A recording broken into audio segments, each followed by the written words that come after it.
All right, guys, as we promised, we are here with 21 Pilots. They kind of get pissed at me because I'm always on the air saying, you know, my favorite, 21 Pilotes, and they call them, they're like, you can't say that, man. That's not the name of the band. So, do I have permission? Can I say that on the radio? Pilote? Yeah.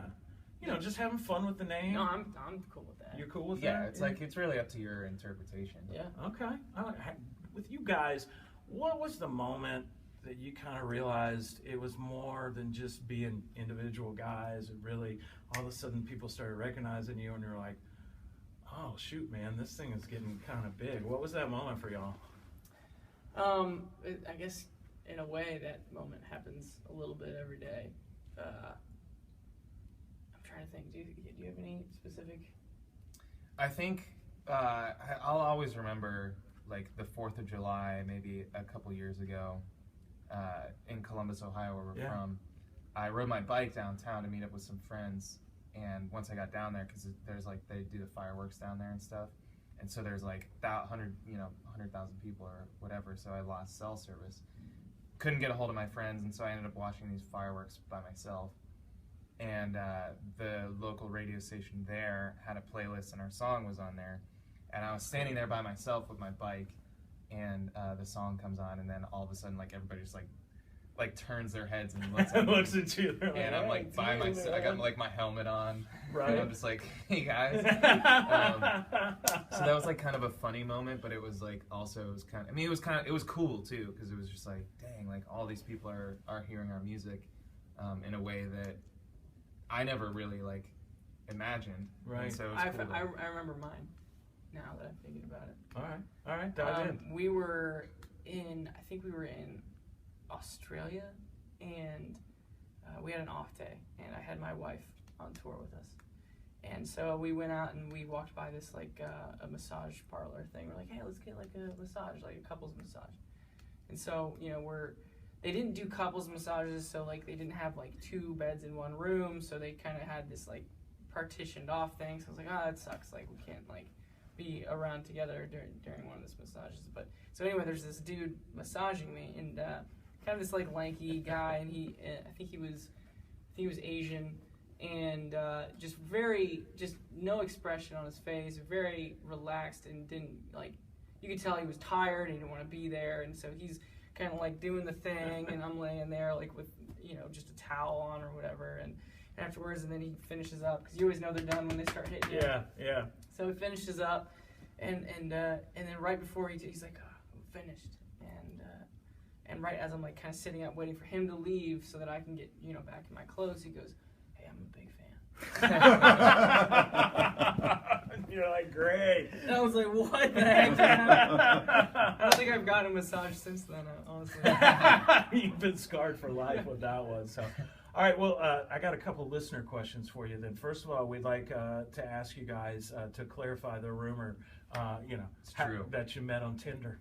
Very true. Very true. Yeah.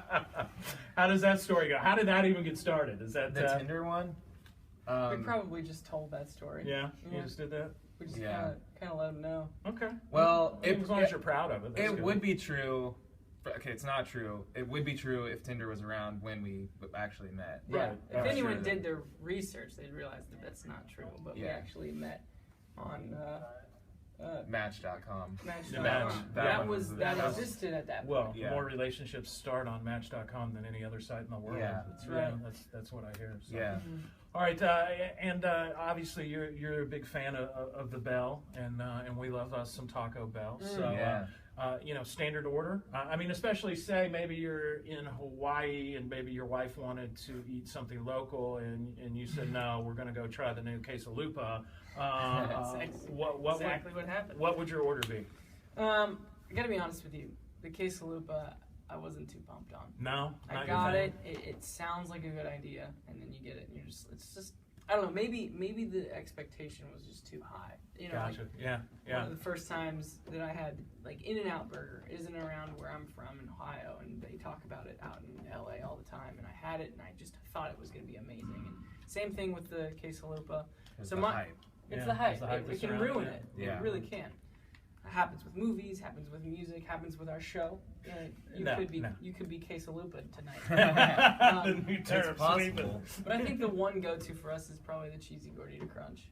We both love that one. It's never let us down. I feel like the chicken quesadilla is usually a staple, but with the jalapeno sauce, they can really make it or break it. Yeah. And your feelings on the Mexi Melt, because that's just a good one. My grandma used to always order that. So it's an old person. I mean, I know I'm a little old. I didn't want to say anything, okay, but I appreciate it. It's all good. That's always a great one. All right, guys. Tonight, the show, we're so stoked. Anything to expect tonight? Greatness. Just how do you want the fans to react in the audience? Hands up, standing on their feet the entire time, singing along every word? If they want to sit, I'll usually allow it. Because he's sitting though. Okay. Yeah, I sit pretty much the whole time.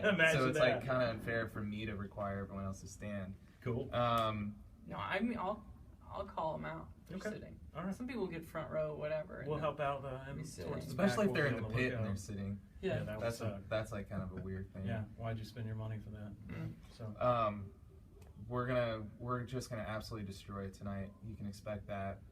We're gonna crush every expectation, and then we'll just stop it right there. Slowly let you down. I appreciate it.